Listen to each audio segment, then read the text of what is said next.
बेरोजगारों के समर्थन में शुजालपुर नगर में एक विशाल रैली निकाली गई। इस रैली में हजारों की तादाद में बेरोजगार युवक वाहन लेकर शामिल हुए। रैली का नेतृत्व पूर्व जिला सहकारी बैंक के प्रबंधक अचल सिंह मेवाड़ा ने किया। रैली फ्रीगंज से प्रारंभ होकर सिटी क्षेत्र पहुंची। इसी बीच जगह जगह चौराहों पर अचल सिंह मेवाड़ा का स्वागत किया गया। आम सभा के पश्चात इस रैली का समापन किया गया। समक अभियान के प्रमुख भास्कर राव रोकड़े आम सभा के प्रमुख वक्ता रहे। समक अभियान के स्टेट कोऑर्डिनेटर शैलन श्रीवास्तव ने भी कॉन्फ्रेंस को संबोधित किया। आम सभा का आयोजन सिटी क्षेत्र के मैरिज गार्डन में किया गया था। हजारों लोगों आम सभा सुनने पहुंचे। कार्यक्रम के आयोजक अचल सिंह मेवाड़ा ने सभी का आभार माना। और इस देश में आजादी से पहले जो दौलत थी और जब से देश आजाद हुआ है और जब से इस देश के अंदर भारतीय जनता पार्टी की सरकार बनी है, जो सत्ता पर बैठे हुए लोग हैं, उनके राज में जिन बच्चों के हाथ में कलम होना चाहिए था, आज वो पत्थर, डंडे और हथियार लेकर घूम रहे हैं।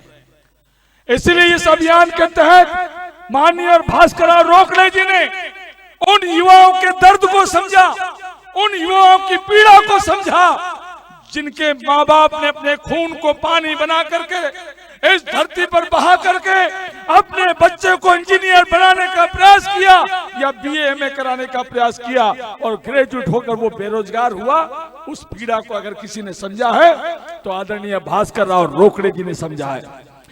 मैं दोस्तों आपसे सिर्फ इतना कहना चाहता हूं कि आदरणीय भास्कर राव रोकड़े के मुद्दों को सुनिएगा और जब मुद्दों को सुनने के बाद उसकी चर्चा चालू कर दीजिए। और जिस दिन आपकी चर्चा चालू हो जाएगी, आपके गांव में चर्चा शुरू हो जाएगी, आपके शहर में चर्चा शुरू हो जाएगी, आपके जिले में चर्चा शुरू होगी और सम्यक अभियान की चर्चा पूरे मध्य प्रदेश में चालू होगी।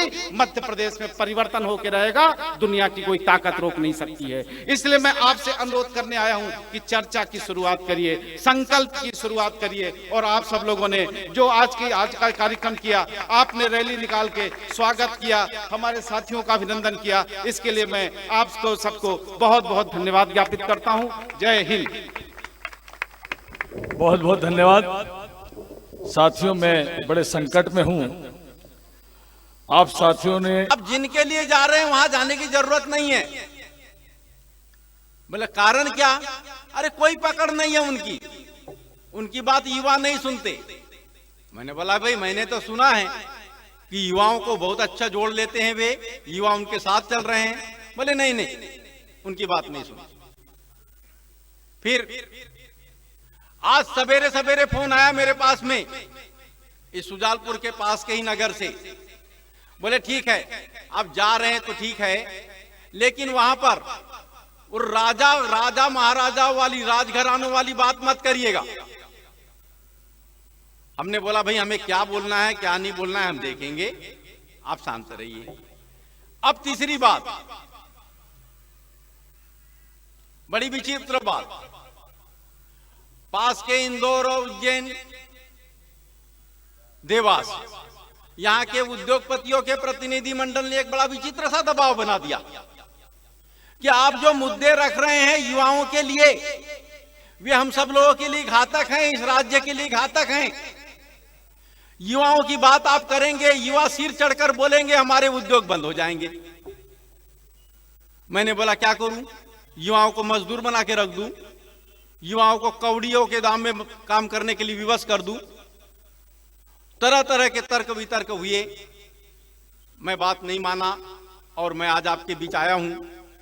आप मेरे को रोकने वाले बड़े अलग अलग प्रवृत्ति के लोग, कोई तस्कर प्रवृत्ति के, कोई युवाओं का कारोबार करने वाले, तो कोई उद्योग चलाने वाले, तो कोई उद्योगों का गलत तरीके से संरक्षण करने वाले, कोई किसानों को लूटने वाले, कोई युवाओं को परेशान करने वाले, कोई आतंक का पर्याय बने, तो कोई दारू पिलाने वाले, तो कोई रेत का कारोबार करने वाले। मेरे को यही लोग दिखाई दिए, अच्छे सज्जन लोग नहीं। और जब मैं यहां आया तो उन सब लोगों की बातें झूठ साबित हुई, क्योंकि हमारे साथ चलने वाले लोग किसी प्रलोभन में नहीं चले। इस यात्रा में जो भी मैंने देखा, 2-3 हजार युवा जो उत्साह में दिखाई दिए, यहाँ के संभ्रांत लोग जो दिखाई दिए, हमारे अचल सिंह जी के स्वागत के लिए जो सामने दिखाई दिए, मुझे ऐसा लगा कि अचल सिंह जी को तैयार करके वे भेज रहे हैं कि जाओ भैया, अब हमारे अधिकारों की आपको लड़ाई लड़नी है, हमारे बच्चों के अधिकारों की लड़ाई लड़नी है। और ये साधारण बात नहीं है। मैं पूरे प्रदेश की यात्रा कर चुका हूं, लेकिन यह वातावरण मुझे अन्यत्र दिखाई नहीं दिया। जब आपने अचल सिंह जी को इतना साथ दिया है, यहाँ के व्यापारियों का मैंने देखा भाव, मैं गाड़ी पे चल रहा था, व्यापारियों का भाव इनके साथ जुड़ा है। यहाँ के प्रबुद्ध नागरिक माने जाते हैं वकील लोगों के, उनके भाव जुड़े हैं। यहाँ के मुस्लिम समाज के भाइयों को मैंने देखा, वो किस आशय के साथ सामने आए स्वागत के लिए। युवाओं को मैंने देखा कि युवा उम्मीद कर रहे हैं कि अचल सिंह जी उनकी बात उचित प्लेटफॉर्म तक पहुंचाएंगे, सही जगह तक पहुंचाएंगे और उन्हें न्याय मिलेगा। तो अब मैं अपनी बातों पर आ रहा हूं कि ये सम्यक अभियान की शुरुआत क्यों की गई। क्योंकि ये किसानों का क्षेत्र है, कृषि प्रधान क्षेत्र है। मेरे ख्याल से ओबीसी वर्ग का भी बाहुल्यता है यहाँ पर। मुझको लगता है कि लगभग 60% आबादी यहां ओबीसी वर्ग की है। तो मैं उन सारे विषयों पे आ रहा हूं। एक बड़ी सोचनी बात, जबरदस्त विषय। एक बार एक आईएएस अधिकारी मुझसे मिलने आए और मैं नहीं जानता था कि वे किस कारण से मुझे गुरु मानने लगे हैं, क्योंकि आईएएस लोग की थोड़ी अलग स्टाइल होती है काम करने की। लेकिन आते के साथ उन्होंने कहा, गुरुदेव एक कार्यक्रम में हम आपको आमंत्रित करने आए हैं। मैंने बोला भाई कार्यक्रम क्या है? तो उन्होंने बताया, मुख्यमंत्री तीर्थ दर्शन योजना के बाद, योजना के तहत ट्रेन से वृद्धजन तीर्थ यात्रा पर गए थे, वह ट्रेन लौट कर आई है। उस गांव में यह कार्यक्रम रखा गया है जिस गांव के 40 वृद्ध दंपत्ति तीर्थ यात्रा पर गई थी। तो उनके स्वागत के लिए कार्यक्रम रखा गया है। तो मैंने बोला भाई कार्यक्रम में कौन कौन आ रहे हैं? तो उन्होंने बताया 2 मंत्री भी आ रहे हैं। एक मालवा अंचल के भी मंत्री थे, नाम नहीं गिनाना चाहता। तो मैंने बोला भाई मंत्री लोग जब आ रहे हैं तो आप मुझे क्यों बुला रहे हैं, कारण क्या है मुझे आमंत्रित करने का? तो उन्होंने बताया कि साहब हम आपको इसलिए आमंत्रित कर रहे हैं क्योंकि यदि आप आएंगे तो अब तक आप 30-31 किताबें लिख चुके हैं, तो ये किताब और तैयार हो जाएगी और वो किताब होगी वो जो वृद्ध जन तीर्थ यात्रा से लौट कर आए हैं उनके भावों को पढ़कर, और निश्चित रूप से वह किताब पूरे देश में चर्चित होगी। तो मैंने बोला भाई इस प्रकार की योजनाओं पर मेरा कोई विश्वास नहीं होता, वो माने नहीं। और ये सामान्य बात है, यदि सामने वाला व्यक्ति आपको गुरु मान रहा है तो गुरु को हमेशा शिष्य के सामने विवश होना पड़ता है, मनमानी नहीं चल पाती। इसलिए मैं भी उस कार्यक्रम में जाने तैयार हो गया। और जब मैं उस कार्यक्रम में गया तो जो मंत्री महोदय आए थे उनने बढ़ चढ़ के बात करना शुरू कर दिया। उनको पता था कि रोकड़े साहब आए हैं, ये सारी बात सुन करके किताब लिखने वाले हैं, बड़ी जोरदार किताब बनेगी। तो कार्यक्रम हुआ। कार्यक्रम के आखिरी में मुझे भी बोलने के लिए बुलाया गया। मैंने इतना कहा कि भाई आप लोगों ने जितने भी विचार व्यक्त किए हैं मैं उससे सहमत नहीं हूं, इसलिए अपनी ओर से इस विषय पर कोई विचार देना नहीं चाहता। इसके साथ ही कार्यक्रम समाप्त हुआ। कार्यक्रम के समापन के बाद सब लोग अपने अपने घर की ओर जाने लगे। मैं मंच से उतरा और मेरा ध्यान था कि ये वृद्ध जन जहां जा रहे हैं इनके पीछे पीछे जाऊं। तो ये एक वृद्ध दंपति पति पत्नी, उनके वो जब घर की ओर बढ़े तो मैं उनके पीछे पीछे चलने लगा। तो कलेक्टर महोदय की नजर मुझ पर पड़ी। उन्होंने सोचा क्या बात है, आखिर रोकड़े साहब जा कहां रहे हैं, जरा देखो तो सही। उन्होंने तत्काल इशारे से तहसीलदार को बुलाया और तहसीलदार को बोला कहीं रोकड़े साहब नाराज तो नहीं हो गए, कहाँ जा रहे हैं, जरा देखो तो सही उनके पीछे क्या कारण है। तो तहसीलदार मेरे पीछे पीछे चलने लगे। कुछ देर तक चलने के बाद वृद्ध दंपत्ति एक घर के सामने रुकी। मेरे को समझने में देर नहीं लगी कि यही इसका घर होगा। और जब वो रुकी, उनके गेट पर एक लकड़ी का पाटा रखा हुआ था। उनके पुत्र वधू और परिजन जो भी होंगे वो आए सामने, उनको पाटा पर खड़ा करवाया गया, पानी रखा गया, पैर धुलाया गया, टीका लगाया गया, आरती उतारी गई, जैसे कि तीर्थ यात्रा से लौट कर आने के बाद में सम्मान किया जाता है। क्यों अचल सिंह जी, ऐसे सम्मान होता है? इधर भी सम्मान होता है कि नहीं? इधर में इस टाइप से होता है। तो इसी टाइप से सम्मान वहां होने लगा। उस सम्मान के बाद में वो अंदर गए, सामने रखी हुई 5-7 कुर्सियां थी, वो बैठ गए। उनके लड़के ने बार बार मेरे ओर देखा कि ये साहब अभी थोड़ी देर पहले मंच पर बैठे थे, क्या बात है, यहाँ कैसे आए हैं? उनकी नजर वो तहसीलदार पर भी पड़ी। अरे तहसीलदार साहब भी आए। तहसीलदार का भाव थोड़ा ज्यादा होता है भैया गांव में, क्योंकि जमीन जायदाद का मामला रहता है। तो तहसीलदार भी आए। लड़का सामने आया, बोला साहब आइए आइए बैठिए। हम भी बैठ गए। बैठने के बाद में थोड़ी देर के बाद चाय आई। चाय पी ही रहे थे कि उतने में उस बुजुर्ग दंपति के पुत्र ने अपने पिता से कहा, दादू प्रसाद दे ना। तो पिता ने सुनकर भी अनसुनी कर दिया, ऐसा लगा जो सुने ही नहीं। फिर थोड़ी देर के बाद में लड़के को कुछ रुक नहीं सका, तो उसने फिर बोला, दादू प्रसाद दे ना। युवा साथियों बड़े ध्यान से सुनिएगा, यह आप लोगों का विषय है। तब वो जो बुजुर्ग थे उनके भाव बदल गए। उनके माथे की लकीरें ये बता रही थी कि निश्चित रूप से ये तनाव में आ गए। बड़े तनाव में हाथ पांव बड़े अजीब गरीब स्टाइल से करने लगे और झल्ला के बोले, हाँ देता हूं, प्रसाद देता हूं, अभी प्रसाद चाहिए, अभी प्रसाद मांग रहा है। फिर बोलेगा पैसा दो। अरे अब भी तो 7 महीने पहले 70,000 रुपए दिया था, पता नहीं क्या किया। बोल रहा था कोई कंसल्टेंसी कंपनी है, नौकरी लगा रही है। गया भी नौकरी करने, 2-3 महीने रहा, फिर आ गया मेरे सिर पर। अरे क्या करूं तेरे लिए, तुझे पढ़ाया लिखाया, इंजीनियर बनाया, शादी भी किया, तो MBA पढ़ी लिखी लड़की से क्या कमी रखा? अरे माँ बाप ने 5 एकड़ जमीन तो दे रखी थी, और उसमें से भी तेरे पढ़ाई लिखाई के कारण 2 एकड़ जमीन बिक गई, और अब भी कर्जदार बना के रख दिया है, लगता है ये भी बिक जाएगी। अरे भला हो उस श्रवण कुमार का, अरे भला हो उस श्रवण कुमार का जिसने मुझे तीर्थ यात्रा पर ले जा लिया। अरे तेरे भरोसे रहता तो क्या खाक तीर्थ यात्रा पे जा पाता? जब देखो तब तू पैसा पैसा पैसा करता है। अब हो गई तीर्थ यात्रा, अब मर भी जाऊं तो कोई शिकायत किसी से नहीं है। और आदि आदि बहुत अनाप शनाप शब्द।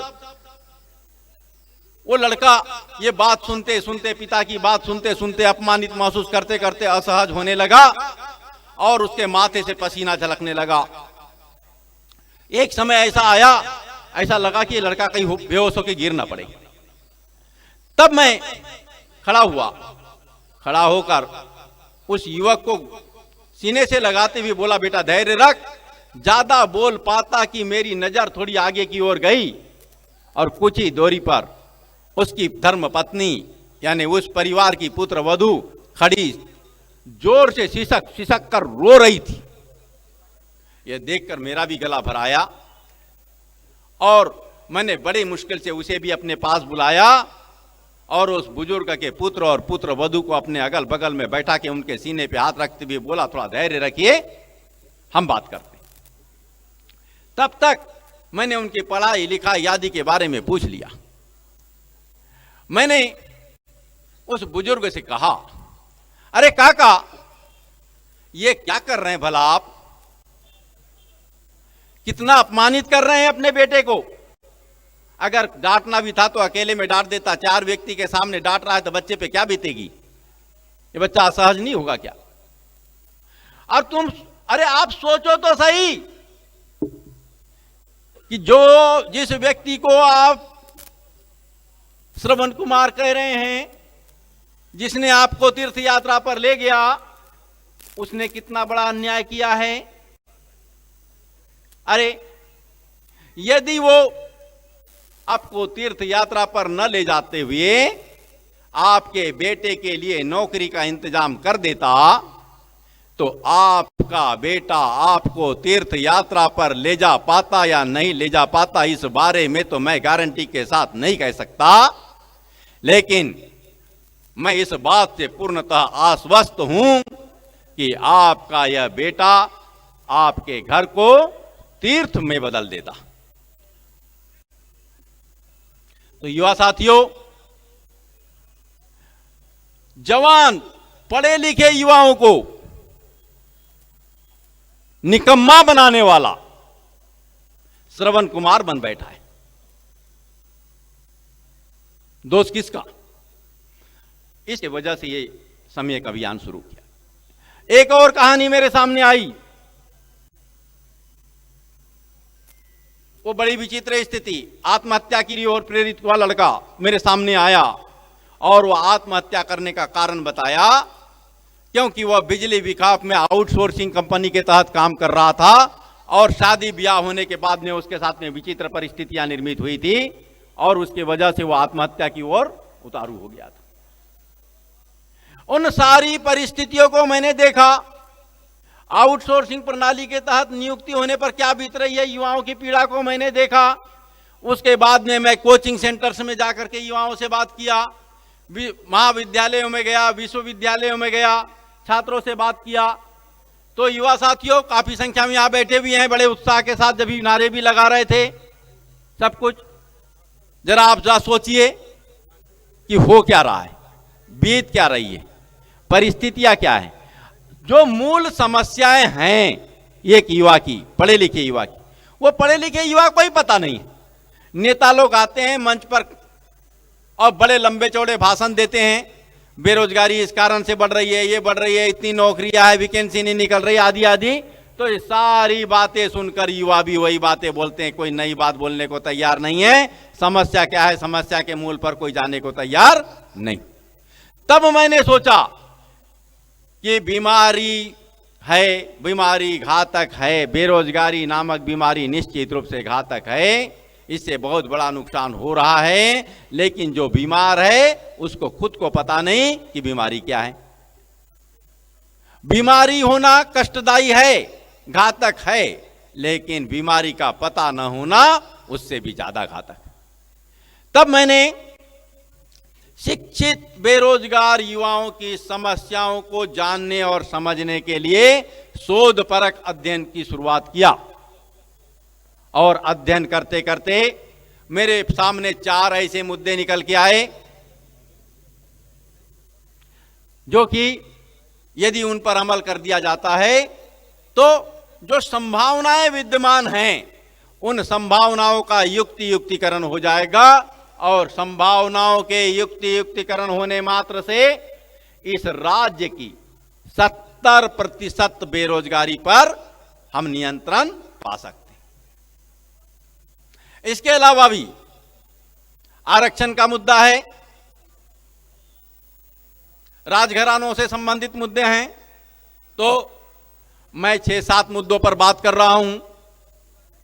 जब मैं मुद्दों पे बात करूंगा तो आपको लगेगा ये तो समस्या है, समस्या में तो है ही, अब क्या करें। लेकिन मैं केवल समस्या गिनाने नहीं आया हूं, मैं समस्या का समाधान भी रखने आपके समक्ष आया हूं। और यदि कोई नेता आपके सामने समस्या गिनाए और समस्या का समाधान गिना दे तब भी उस पर विश्वास नहीं करना जब तक कि उस समस्या का समाधान कब हो जाएगा ये ना बता दे। अर्थात मैं आपके समक्ष समस्या गिनाने आया हूं, समाधान रखने आया हूं और समाधान किस तारीख को हो जाएगा यह भी बताने आया हूं। तो साथियों, मैं पहले मुद्दे पे आ रहा हूं और बिल्कुल ध्यान दीजिएगा। और ये प्रोग्राम पूरा लाइव चल रहा है, इसके वीडियो भी बनेंगे,